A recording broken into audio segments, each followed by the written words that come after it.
China is a vast country, 1/3 larger than Australia, and our greatest tourists could only see 14 widely scattered areas during our month there.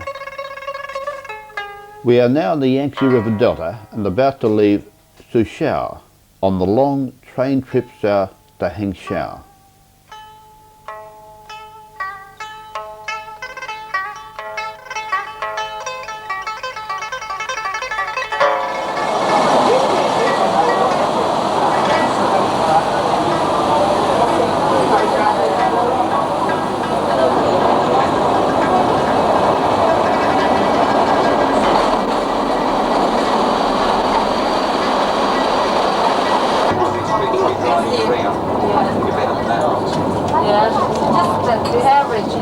On a 5-hour train journey from Hangzhou to Hangzhou.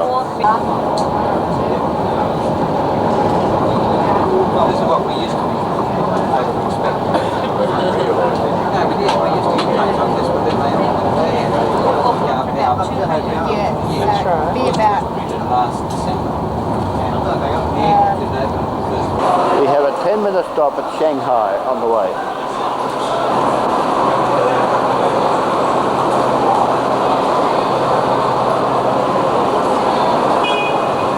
Hard to stretch our legs.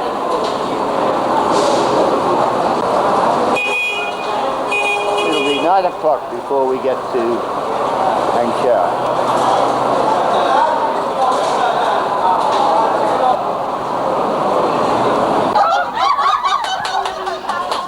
After accepting a glass of Chinese wine from a Taiwanese fellow tourist, a very gregarious Kevin Wood became the star performer of a wonderful impromptu concert at Hangzhou.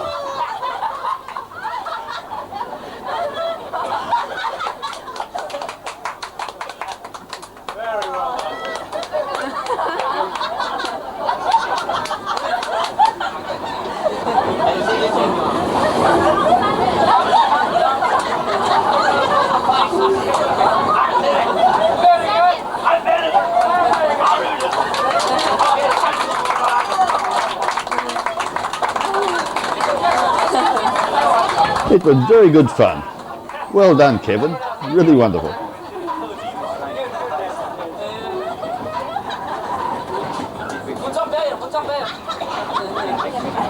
And the concert went on.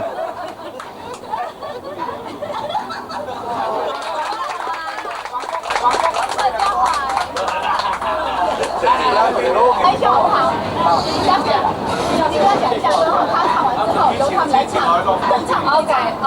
They said that after that man fellow sing the song first, and then one from us must sing the song as well.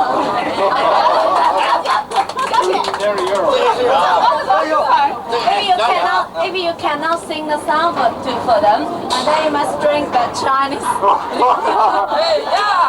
That's a microphone. Okay, 特大。OK。我跟你讲，你这个大导游叫你贵姓啊？我姓李。姓李，木子李。我是姓刘。是我们台湾的中华民国台湾高雄县的议长，以及我们的副议长带队来中国大陆观光。你给他们证明一下。Yeah, they said the tour leader is from Taiwan, the consulate from Taiwan, in Kaohsiung City. Yeah, 我们都是上头啊，亮了马金呐，罗妹爱子上啊是啦，就搞那亲呐，两人爱子搞那亲，搞都是80岁呐。行路爱子唔嘛得啦，一张错叫来啦。谢谢。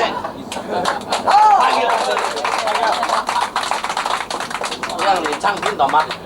我听不懂，因为我听不懂客家话嘛。对的。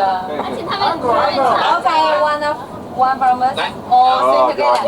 Sing together. Stand by a billabong under the shade of a coolabah tree, and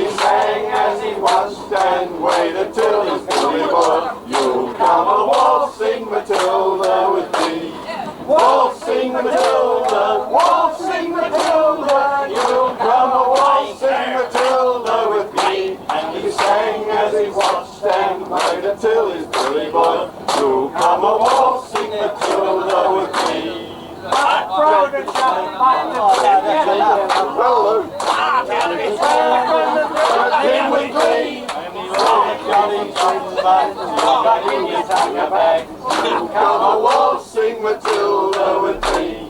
Waltzing Matilda, waltzing Matilda, you come a waltzing Matilda with me.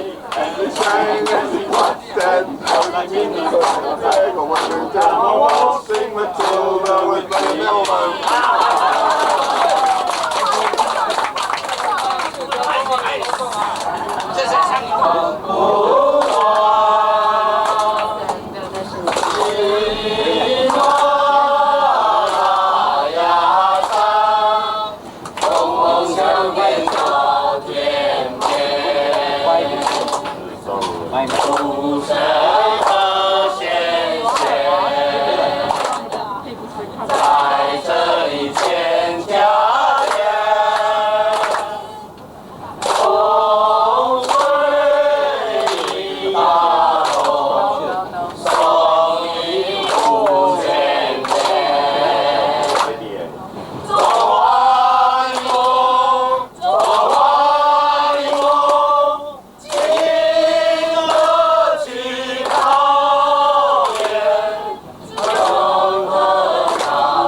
Our tour guide Lee from the China International Travel Service became a little concerned when the Taiwanese tourist group began to sing revolutionary songs about a free, reunited China. She knew there were several high-ranking Red Army officers and security police in another carriage who might descend on us, but luckily this did not happen.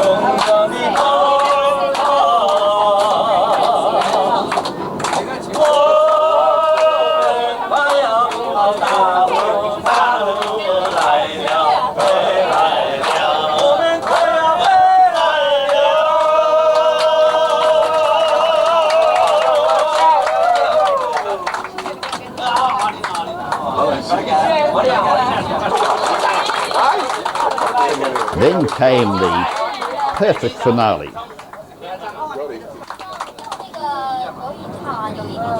就是苏格兰的那个民歌，苏格兰的民歌啊，That's a folk song from Scotland. Meaning is that friendship will last forever. Yeah. 大声一点啊！老朋友怎能忘记掉过去的好时光？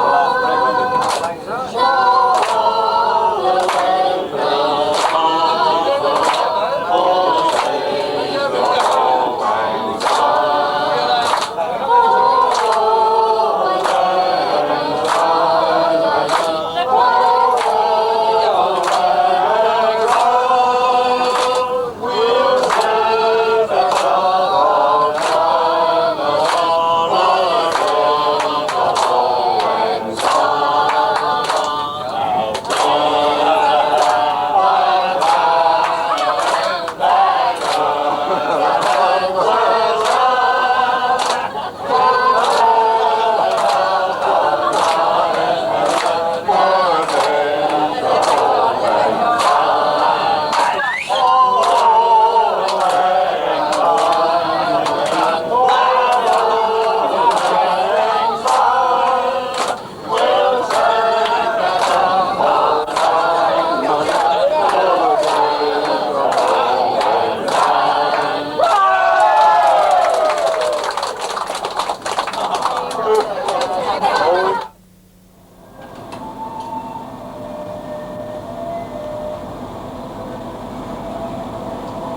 This is at the Dragon Hotel in Hangzhou. Beautiful garden.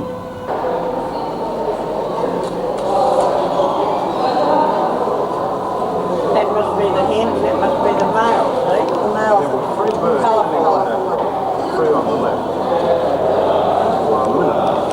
Yes. Tame ducks on a little rock in the middle of the pond. The other one, the rest. Quite unconcerned.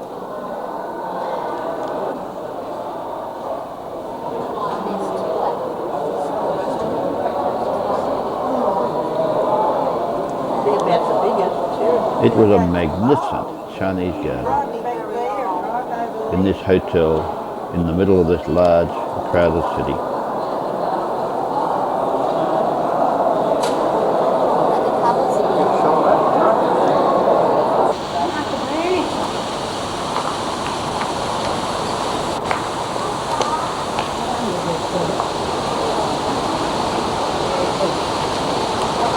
Stepping stones are a little bit tricky.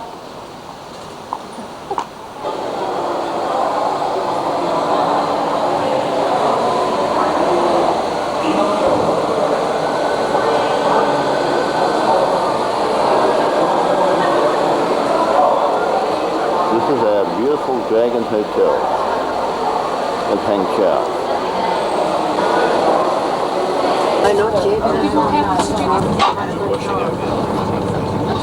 Good morning, everyone. You hear me? Very well. Okay, this morning we got it is very quiet today. Did you call bonsai garden first? Bonsai garden. Bonsai That's garden another first. beautiful garden. And after that, we're going to walk through the largest park in the city. It is called Huagang Park. Like this. There is the small size, medium size, and big size. Small size living quarter is one room. This is the primary school, or we call it elementary school, primary. Since we are going to the bonsai garden now, move into the front.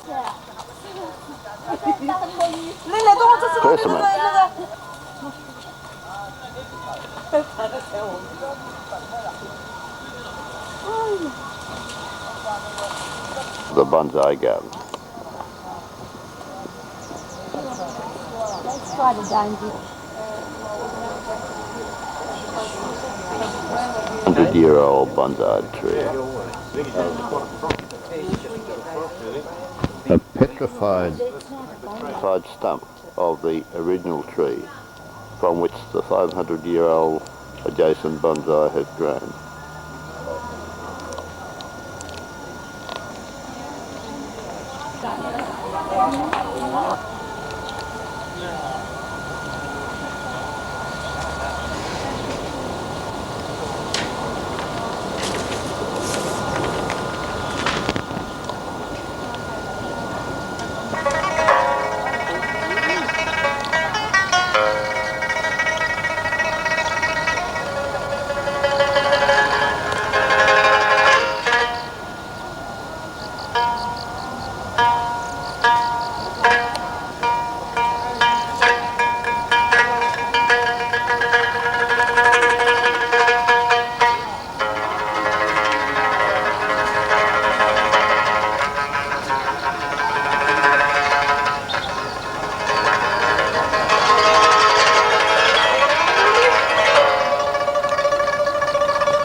Truly wonderful bonsai plants everywhere around us. Just look at this one. Isn't it superb?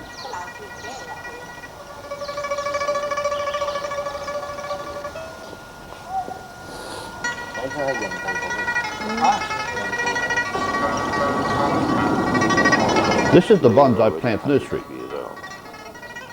Many of them.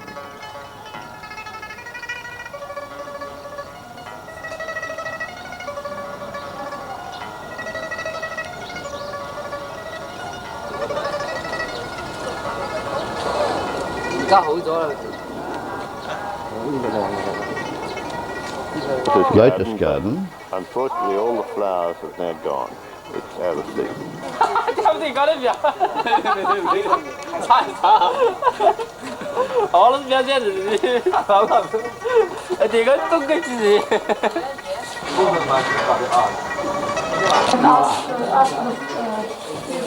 This is a Ming Dynasty wash basin, used as a mirror because the ladies couldn't get out, The water will come out and they would look into it and get their amongst reflection. the fish. And with It had a lovely pattern in the bottom. to try, No, you have to. By rubbing her hand on the handle, vibrations cause noise and make the water jump out of the dish.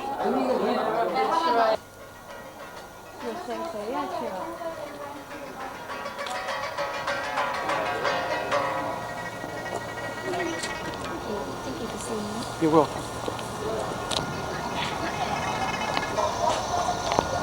A rather neglected rose garden as we walk through the big park towards Westlake.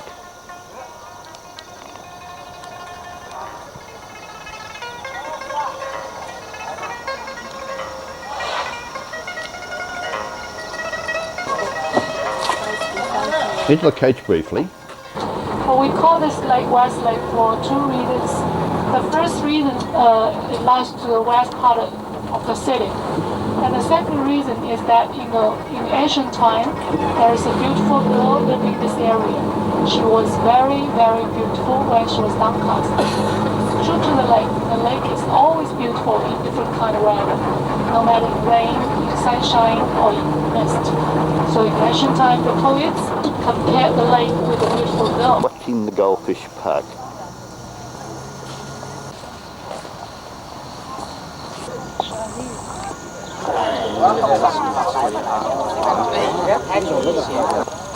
Finely clipped trees everywhere. They worked really hard at it. Trimming a bush in the park.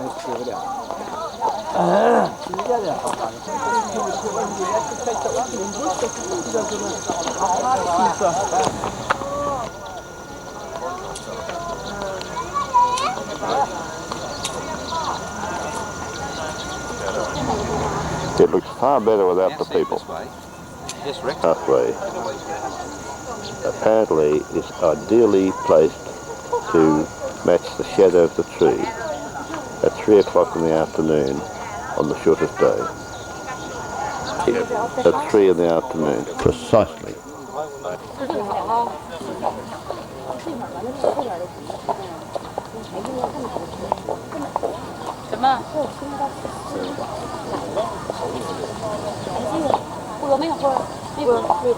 Park fishermen reeling in a good Westlake fish, and beyond the pagoda.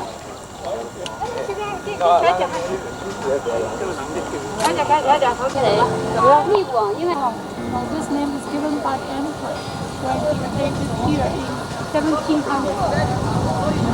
Where they watch the goldfish from, in the Watching the Goldfish Park, named that name in 1763. And there are the goldfish.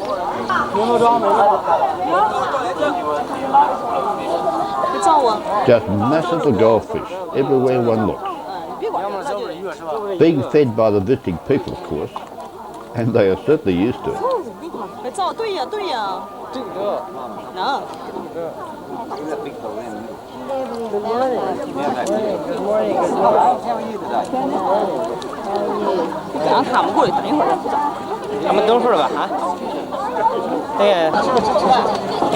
Surprised that they're feeding the tourists, feed them all the time since fish don't eat a lot. It is quite surprising.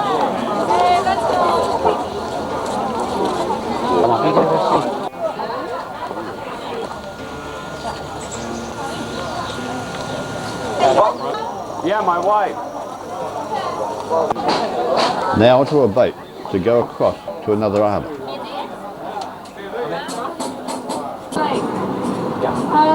There, where we bought the boat, it is the causeway, which is called Su Causeway. over 800 years old. They connected with the Shanghai River. And later on, as its outlet sealed up, it became an inner lake. So the lake now is the natural one, that's the back lake. And this is the biggest part of the lake. We call it outer lake. It takes only about 2 minutes ride, 1.8 meters average. So the deepest area is 3.3 We're now meters. going to the big island. That's 0.4. We will land there and have a walk. And outer lake, 3 parts. Both, the causeways and the man-made island. So here, There are 3 little we are pagodas going to see or towers in the middle of the lake. On the moon festival evening, a lantern placed inside each tower sends shafts of light through the papered over holes of the towers to give moon-like reflections in the water. And the moon is in the sky above.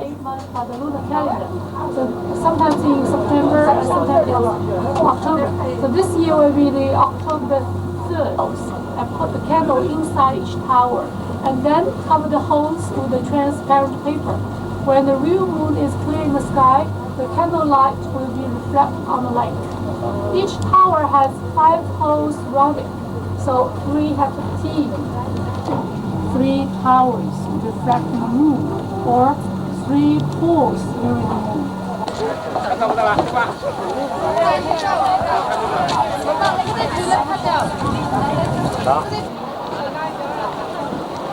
The 3 towers are the picture on the front of the Yanggtze lake.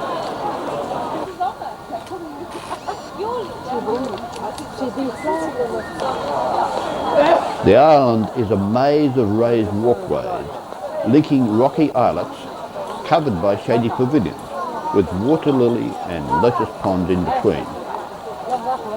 The walkway is deliberately angled because the safe way is to walk in a crooked line.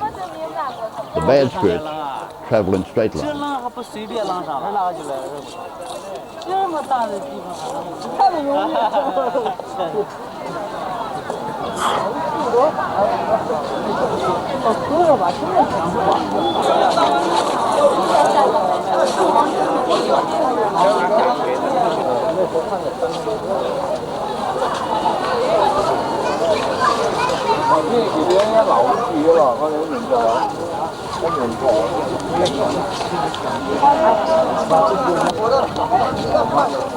This is a very popular and symbolic place for the Chinese, with West Lake and its parks considered to be the most beautiful in all of China.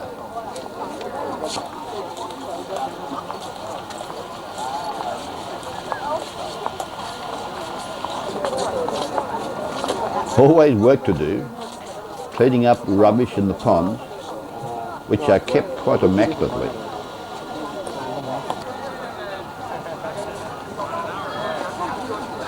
A truly magical place.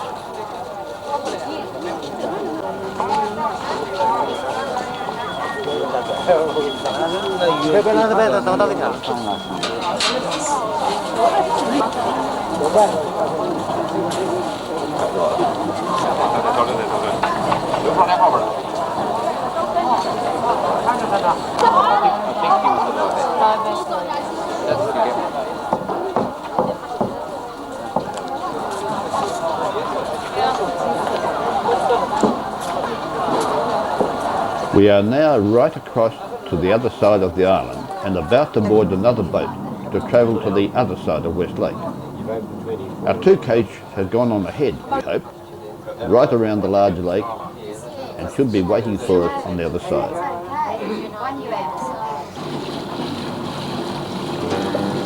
The town from the big island.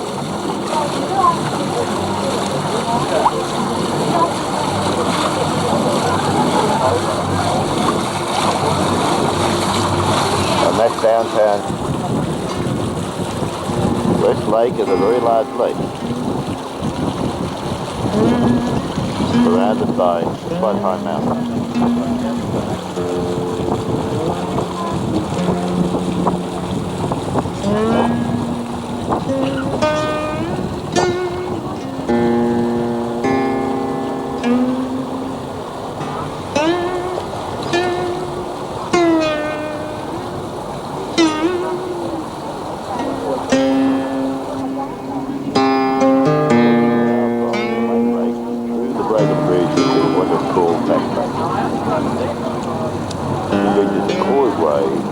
built across most of the lake.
This is into the silty shore, and they put a plank aboard.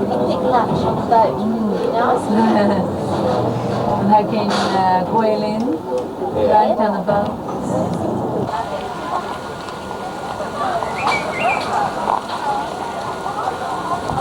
Well, Steve research institute.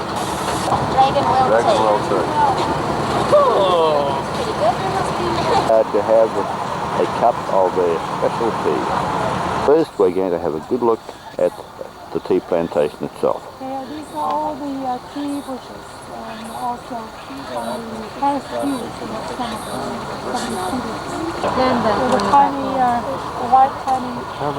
And right up on the hillside, they are harvesting. Here we have the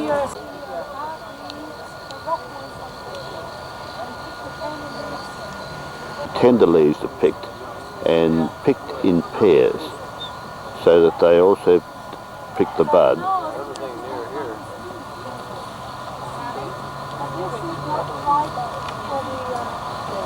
well, this is the autumn tea, is bigger.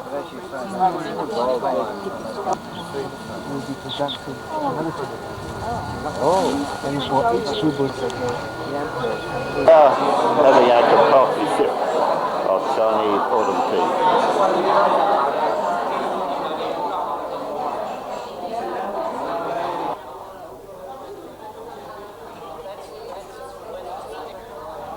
Marjorie seemed to approve.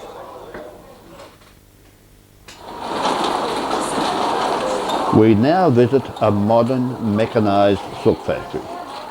I tried to put voice over, but the background sound was so noisy that I've decided to cancel it out and try and record sound separately. Here we see the silkworm cocoon being sorted, bagged and weighed.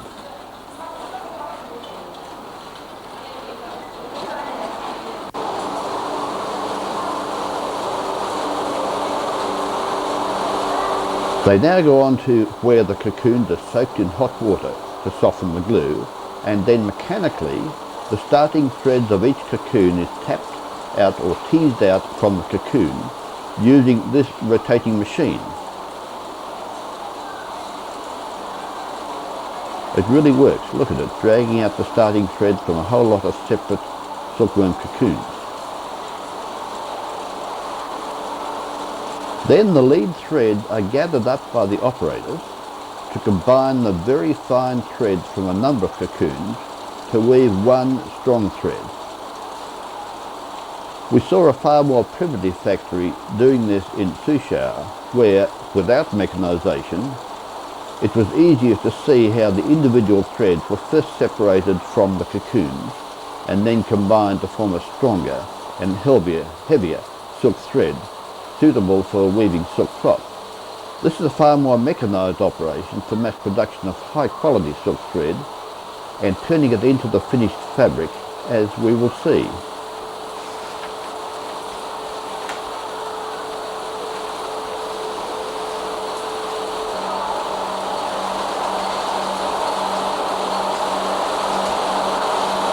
It is first spooled and then wound into complete skeins,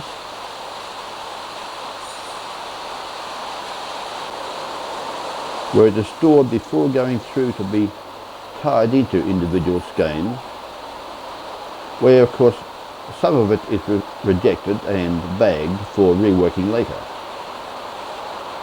We've seen all of that.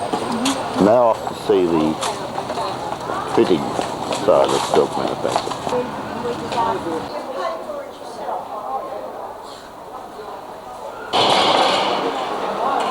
This is where they normally dye the silk.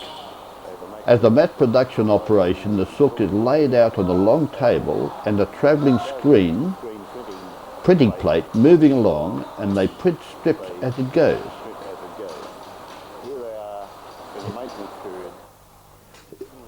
Here it is a maintenance period where they are cleaning the plates and getting ready for the next production run. You can hear my voice in the background, but it is blanked out, so I'm going to talk over the sound and cut that down. They add dye. This is the dye going into the screening plate, where it is now being squeegeed onto the plate. And there it goes. After being placed in position, first one, and then he moves on to do another one, leaving a one-width gap in between to come back and link up again later.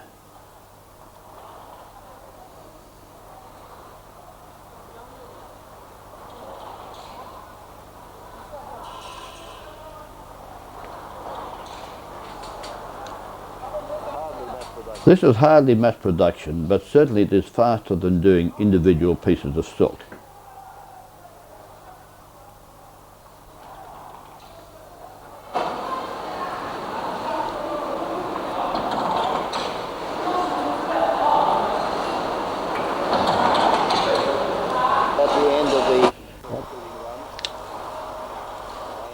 Next door is another manual printing run.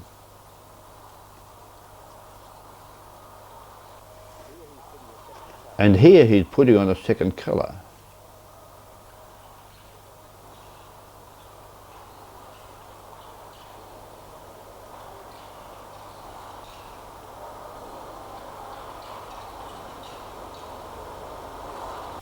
The colour is quite subtle, not very much yet.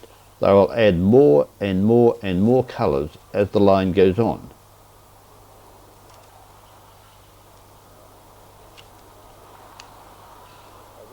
A very laborious process compared with the continuous process nearby. This is a far more mechanised operation where the screen is mechanically raised and lowered and automatically inked as the silk briefly pauses below and in contact with the screen.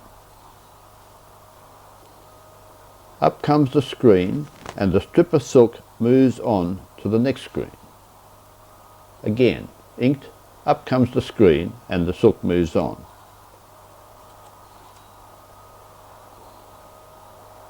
Along the line there are more such inking on screens, and there is the pattern, quite superb, beautifully inked, beautifully printed. Moves on again, and there is another colour being added, and it really looks good, doesn't it? The lines have just stopped now to allow an ink bar to be changed.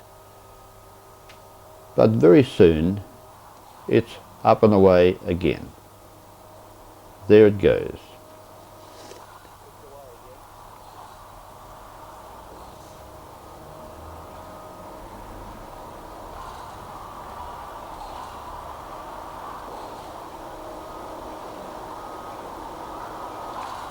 More ink, and away it goes. This roll of silk is being ready to move into place on the printing machine.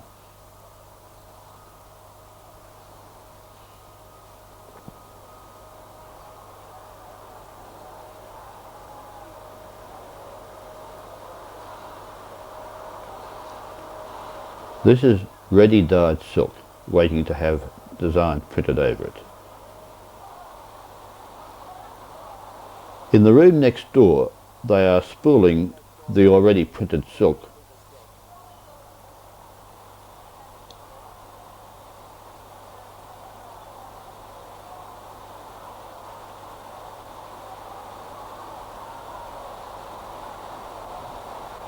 They put it over heated rollers to heat fix the dyes, which is extremely important. At the end of the line, there it is now, fixed and dried and being inspected by the quality control people to ensure that it is the top quality product they need to put to market. A very careful inspection.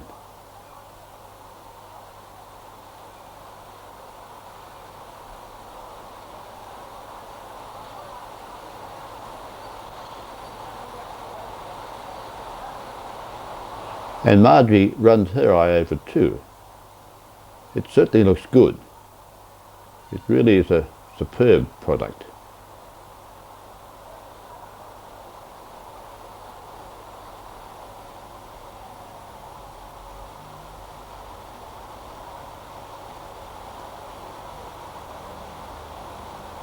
But it's time to go.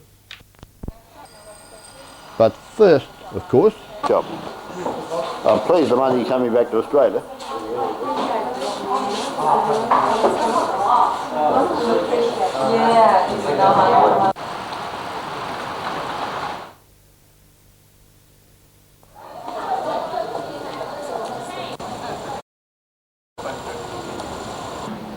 Yellow Dragon Cave and its temple were first built during the years of King Chunyu of the Song dynasty.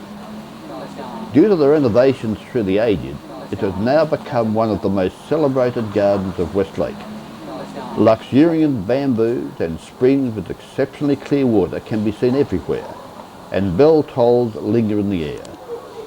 The garden, also known as Yellow Dragon Pouring Greenness, is now one of the 10 new views of Westlake.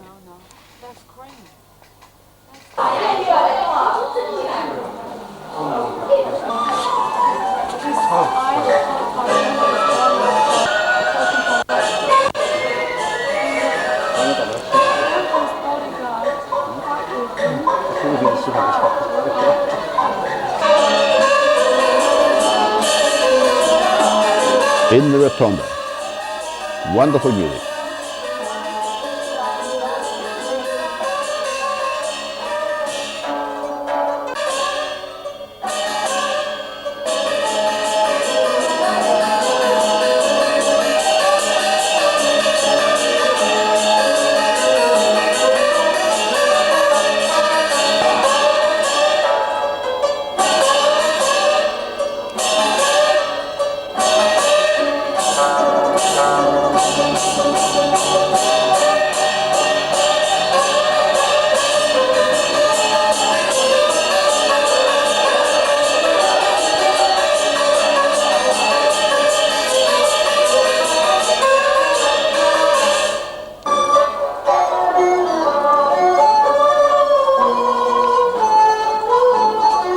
Click go the shears, especially for us, but by comparison with the preceding piece, maybe it's just a little bland.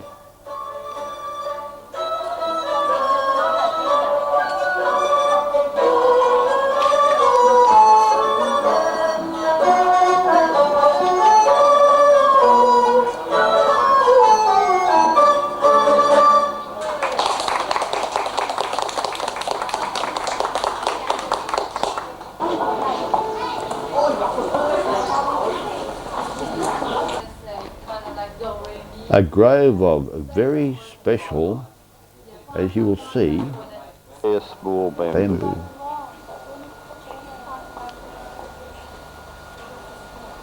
This garden is hundreds of years old. And this particular bamboo is apparently quite unique.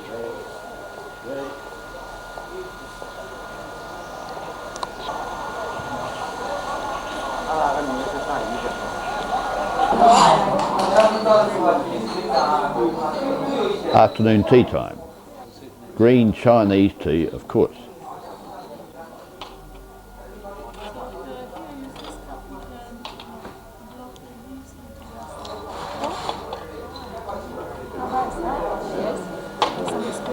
Check the old willow Name of visa. What do you think?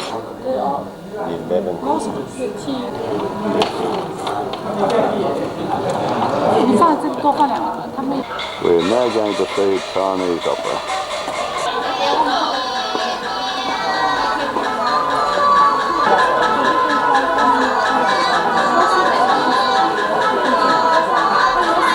The opera went on for ever and ever and ever, and it seemed as though almost nothing happened. But you will note the rather elaborate gestures and significant finger and arm and eye movements, apart from the singing, which clearly conveys far more to the Chinese audience than we Westerners appreciate. And the orchestra itself was well worth watching too.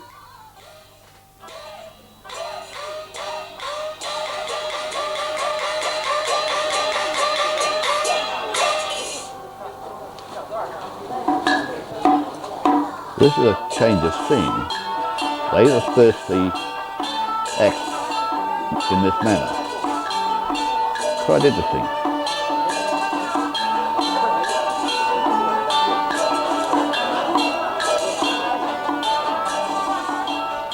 I couldn't quite figure out the storyline, but it seems to be somehow related to the daughter of this nobleman and his wife wanting to marry someone below her status in life.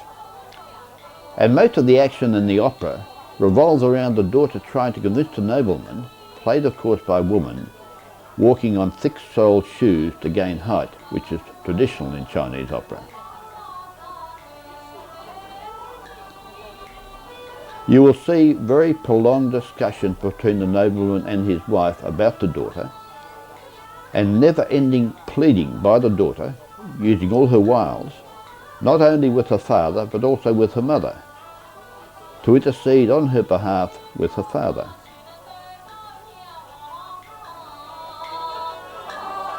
Look at those thick shoes.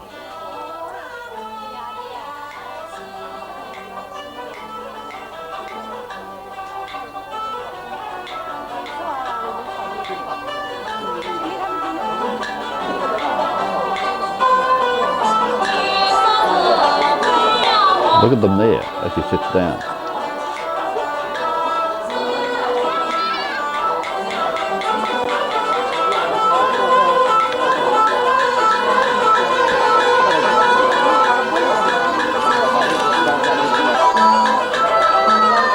This seems to be a fairly elaborate game of tiddlywinks or something like that, as they put black and white coloured beads in some sort of formal pattern on the table, one after another.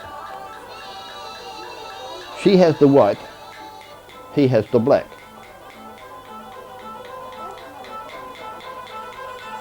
This goes on for quite a long time, the daughter stalking back and forth impatiently, until finally she interrupts their game, which obviously didn't please them greatly, but she then went on to further plead her case with her mother and seek her mother's help in winning her father around.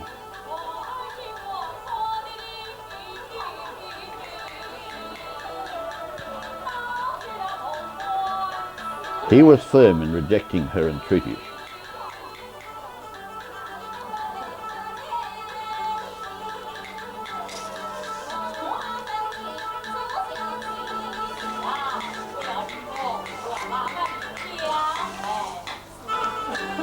And this went on and on and on, seemingly forever.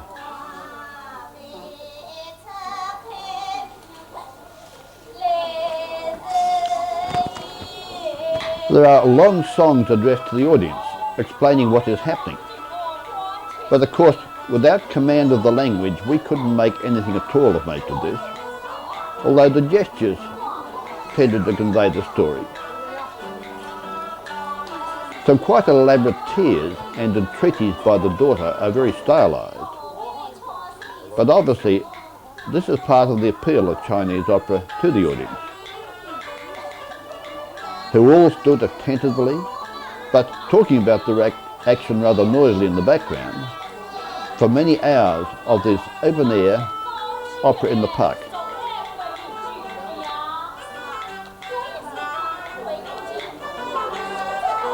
The father doesn't seem to be very impressed by the tears and maintains his resistance, but somehow you get the feeling that he's being slowly worn down in his resolve.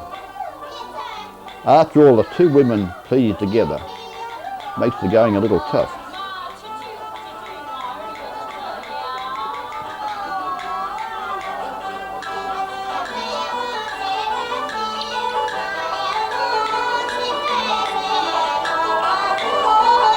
I have cut large segments out of this tape because the opera went on interminably, without any very obvious change.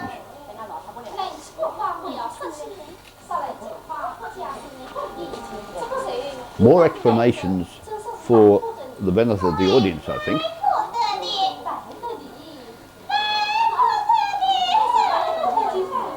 Another tearful interlude, but I think she thinks she's winning. Go on, Mum. Give it a go for me. Go on, Mum.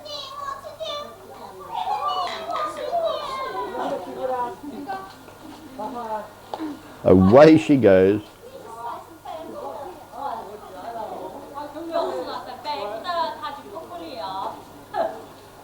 But Dad is not convinced.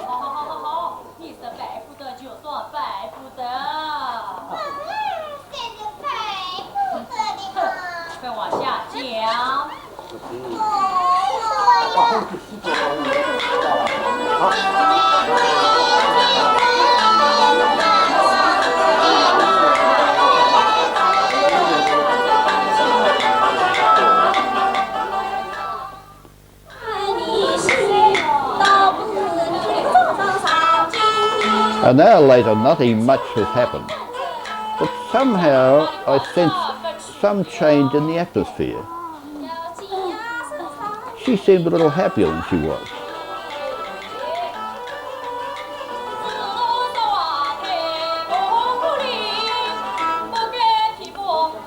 Daughter and mother seem to have devised some new strategy.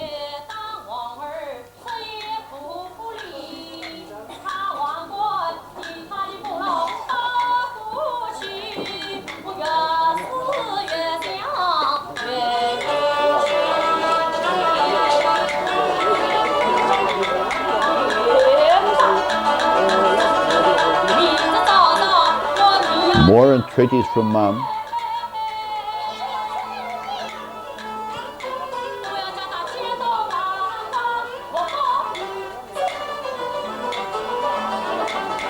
There seemed to be some long involved explanation for the audience information, I think. And daughter there really puts Dad through the works.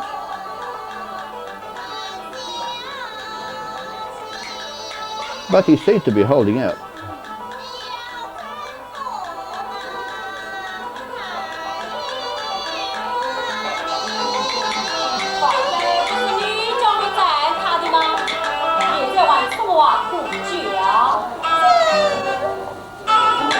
Dad seems to think he's right ahead at the moment.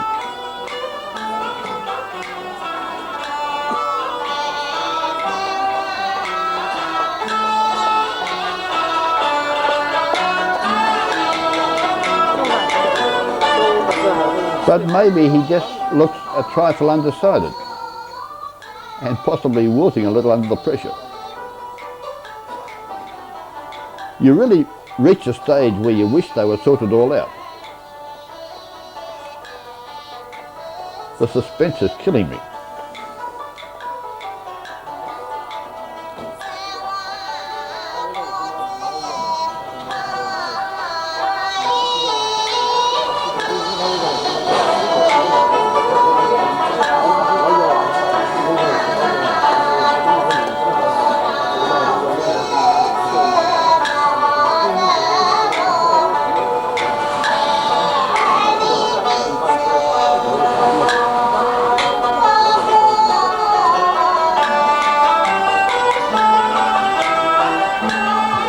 Dad's really under pressure now.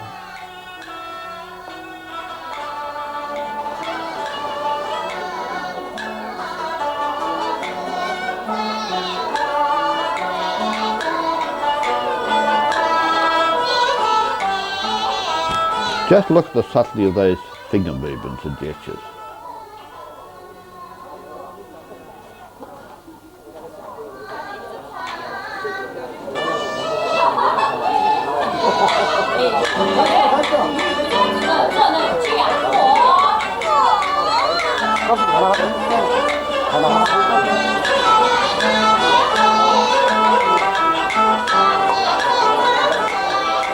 Dad looks to stick the underside of it at the moment.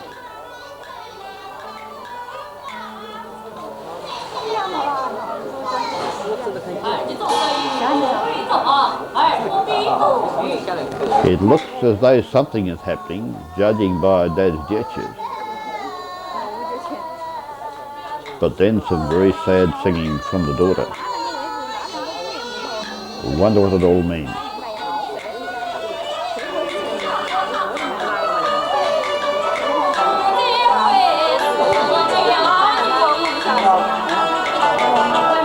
Mother and daughter get in a huddle in the corner. I don't think that bodes well for Dad somehow.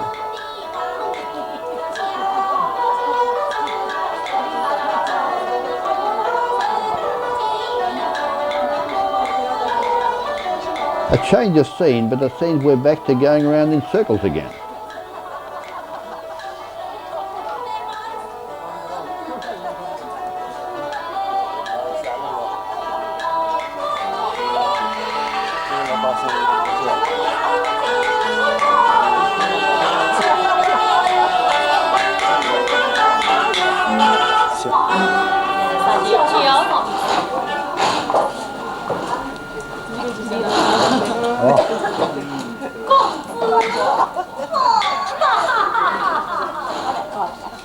Yes, prospective son-in-law turns up and surprise, surprise. It turns out that he is a nobleman too and suitable to take his daughter's hand. So all has turned out just fine in the end. Although I think daughter is still prepared to be just a little bit coquettish about it all. But he has the right words, because all of a sudden they are joined together for a true live happily ever after ending.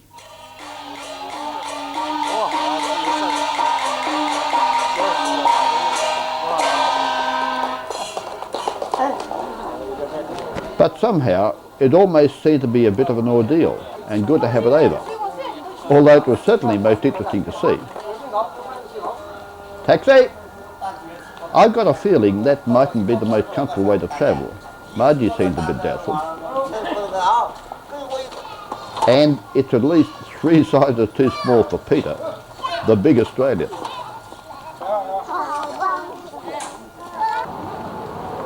The 13-storey Luhita Pagoda, built in 970 AD. Yangtze River and the double-deck bridge over it at Hangzhou.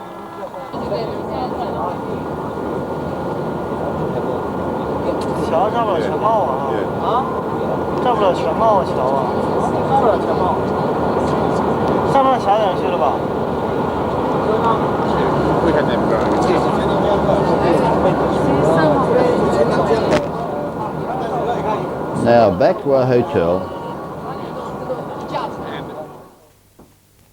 and very early next morning, very early, we see all the people in the park doing their morning exercises before they commence work. We are en route to Hangzhou railway station for a 4-hour train ride north to Shanghai.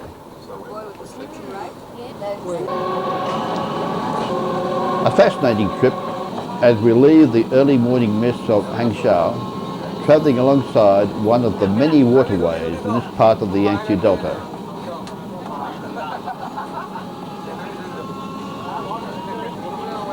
We head through housing estates, along the river bank, delightful in the early morning mist.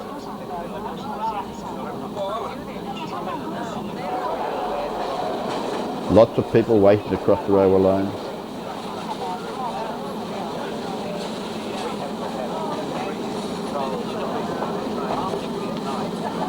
Crops everywhere along the riverbank. Wherever there's a bit of vacant land, there was something growing.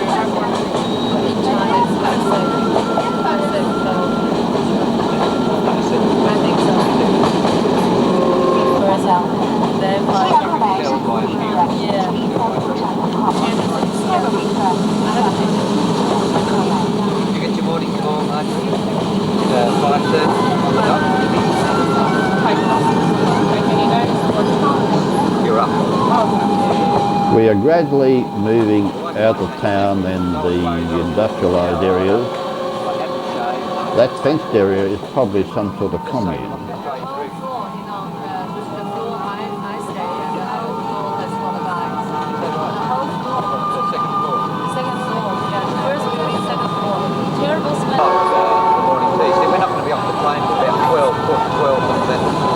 Over another road in the town as we head north,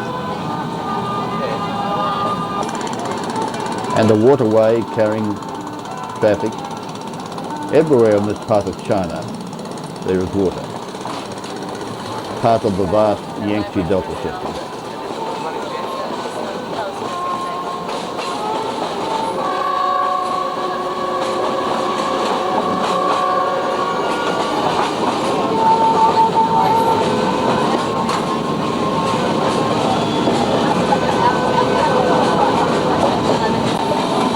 China is rich in coal, and huge steam locomotives haul most freight trains in this part of China. Look at the powerful steam locos standing in the siding there.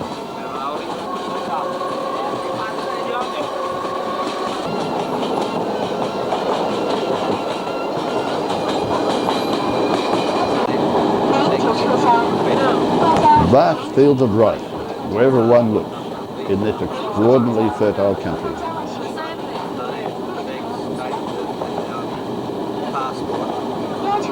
This is the last of 4 crops of rice this year. It will soon be ready for harvest before winter comes. In the more tropical parts of China, further to the south, they can harvest a bountiful crop of winter rice too, but not this far north.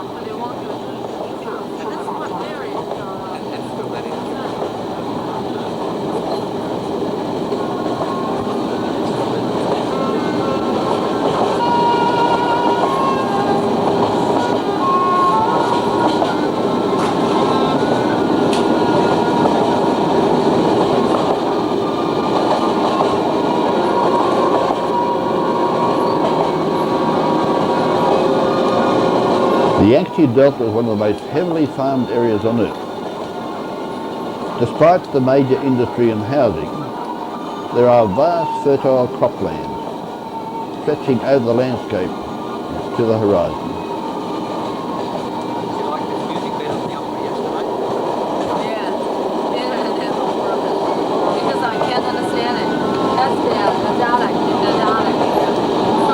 More table crops, all sorts of vegetables.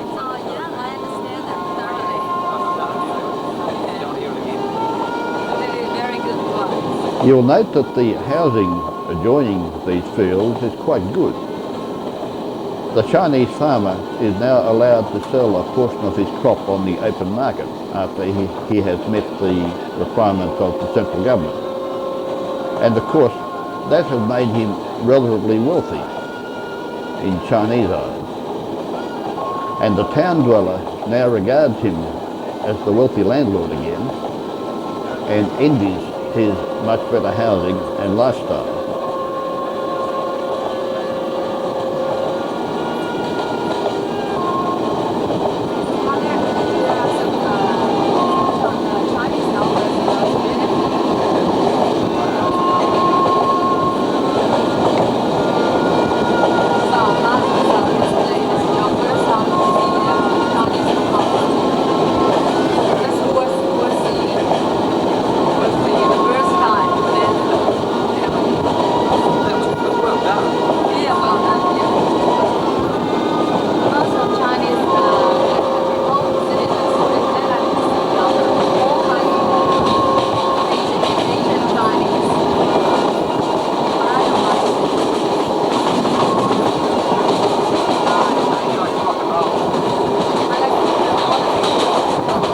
This is an express train and will only make 4 stops on its way to Shanghai, which is good because it is a very long train ride. But the scenery through the window is really something to see. A large factory as we approach a major town. I think this is probably our first stop.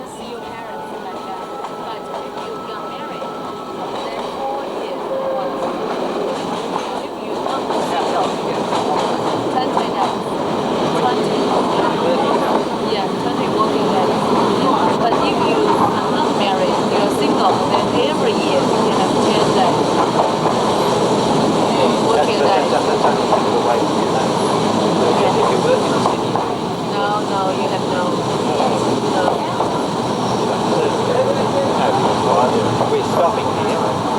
First stop.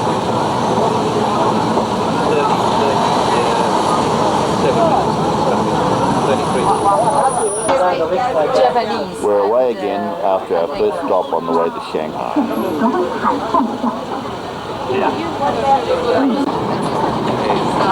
Not later than 28 or 27. Sticks of wheat, straw, drilling to build foundations for an expansion or augmentation of the railway line, all by hand. This is floodland and flooding of the railway line is a problem. Lots of bamboo there. Bamboo is of course a major construction material in China, as well as its industrial use.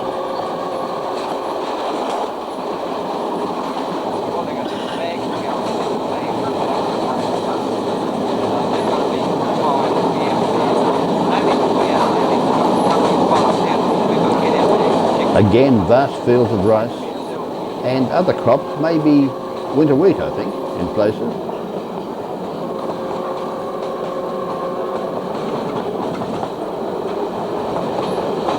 Good housing. Each of those blocks would probably be housing for 4, maybe 2 families, so not quite as generous as it might appear, but certainly far better than the single room type dwellings most people have in the city. More bamboo in that previous shot. Now we're moving into another stop. This is our second stop. And this is obviously a major distribution point. That of course is bags of China clay. Beautiful clean white China clay. Chang and Shen. And obviously they are distributing clay which has been offloaded here, either from the canal onto rail or vice versa. And there are some rail trucks being moved by gravity down the siding with a little push from the Chinese helpers to either load or unload somewhere down the track. China clay, of course, is very heavy, and these bags on these trucks hauled by hand takes some doing.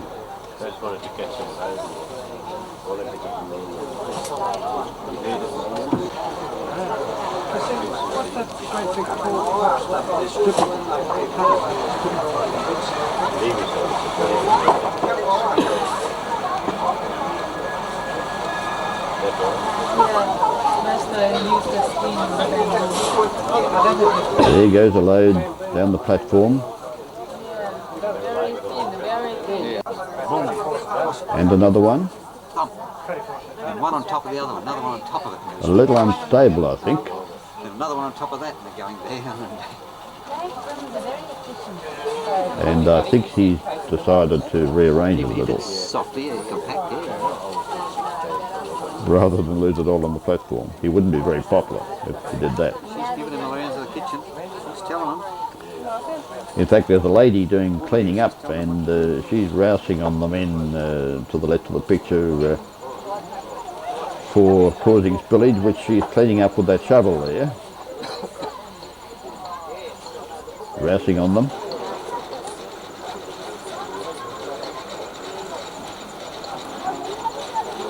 She's now carrying that shovel load over to put it in a bag. I don't think there was all that much in the shovel, frankly, but I guess the platform looks remarkably clean when you think how much material is being moved along it. We do it all the time over in the yard. Let's get a truck and stop in the right spot, you move, push it along.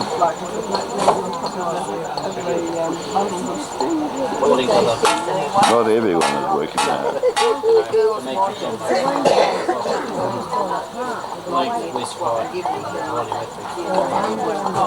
This is jute he's sitting on. I guess it's a fairly comfortable spot to have a quiet nap.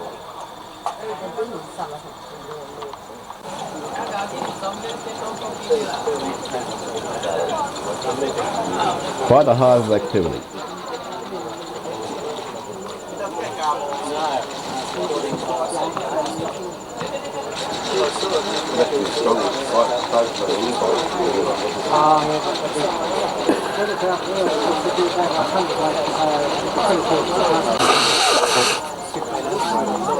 It's like a barge on the canal, and the crane is loading the clay onto the barge.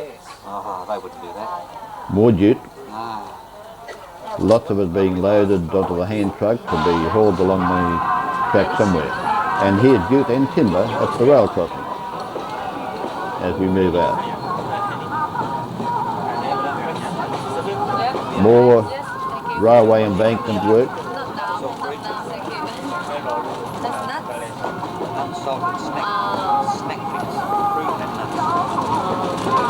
As you can see, the railway line is not very far above water level in this part of the Yangtze Delta, and it doesn't take much rain coming down river to cause a very severe flood. So it's logical that the rail line should be lifted above the general ground level, and of course it is also being duplicated, as you can see a little way down the track. The canals, of course, are a vital part of transportation in spreading materials away from the railway line and bringing them to the railway line.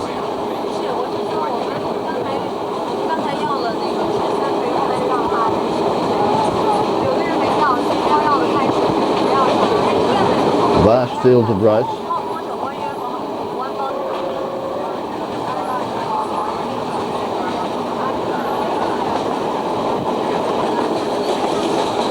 Lots of bamboo.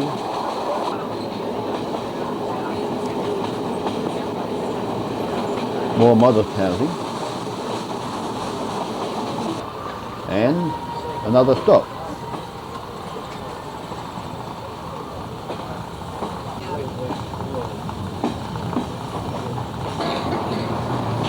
On our way again.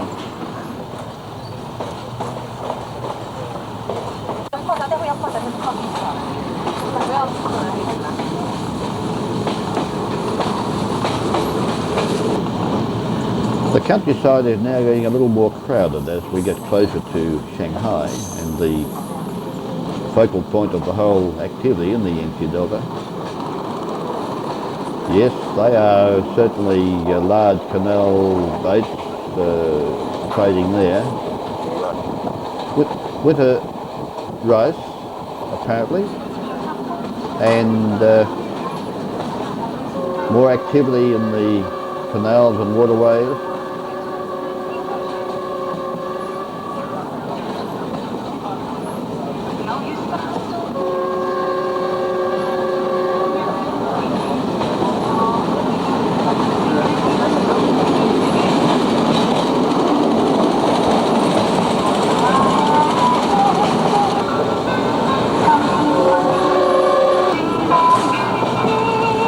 Much bigger canals now.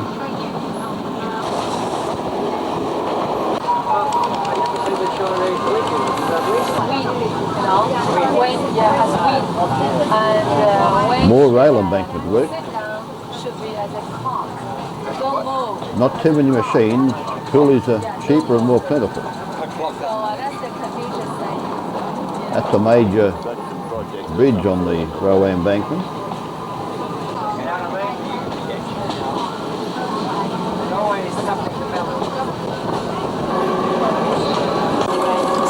More filling being taken from the fields to build this embankment up. The whole of the course will then become pond. It's being raised quite high here. And here's a delightful half-moon bridge. Really beautiful. And a brief stop to allow a train to pass by gave us a chance to have a look at a crop of this late season rice growing in the field here.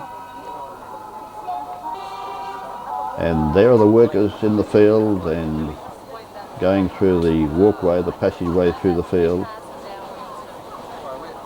Housing behind. And back to have a closer look at the rice itself. It wasn't often the train was stationary alongside rice to allow us to have a better look at it like this. On our way again.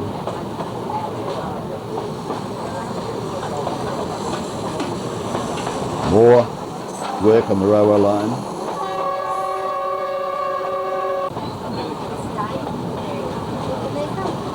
A fairly crowded housing. An industrialised area, obviously.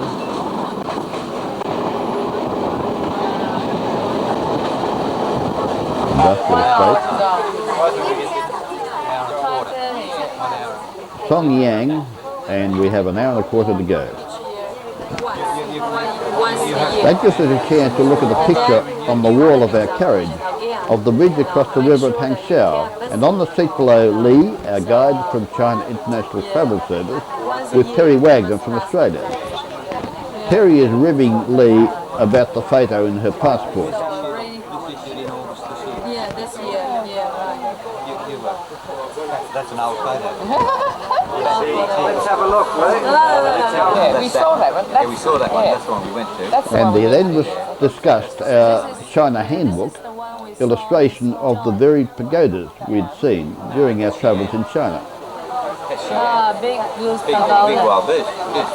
That's the wild goose.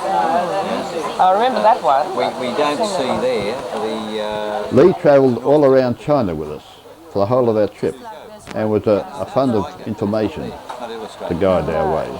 And then that looks like the one we saw Yeah, yesterday. this is a typical pagoda in Xinjiang, in Xinjiang Autonomous Region. Oh, well, Yeah, some in Tibet. Guangzhou. Ming Dynasty. Yeah, but that was D. the song yesterday. That's A. A is Song that or one. whatever you call it. Yeah, B is the Xinghua.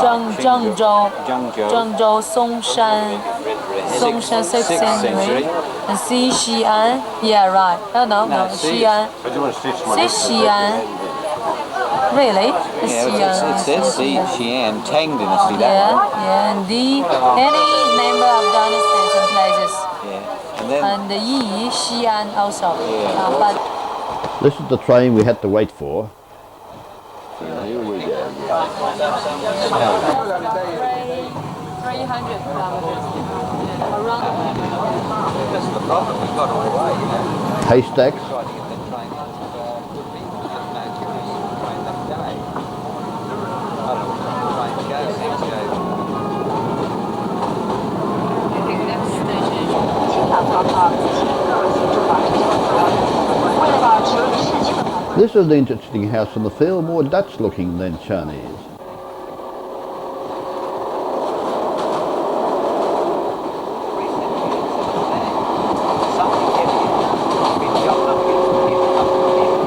Again, vast fields of rice.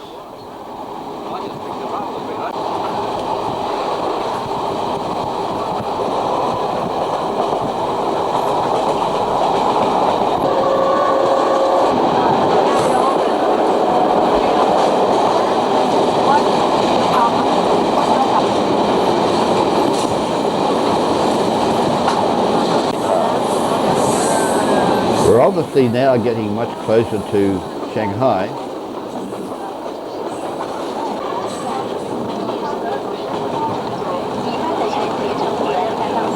Yes, here it is. This is Shanghai railway station. onto our coach to head downtown.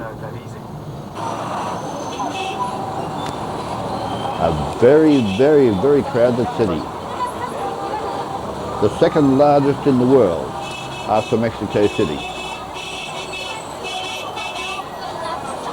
It has a population of some 16 million people. Especially in the entertainment area. Like the bicycle,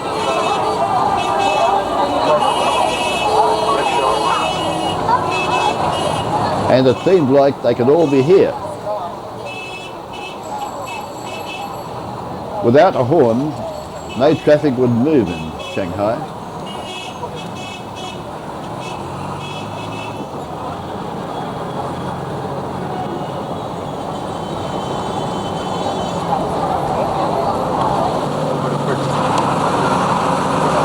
and the great building is the Russian consulate. That's the Russian consulate, the grey building on the left. We're now going to the top of that tall building. This is the famous Bund of Shanghai, the old original settlement area of the English concession and later the American concession. And that's all for now.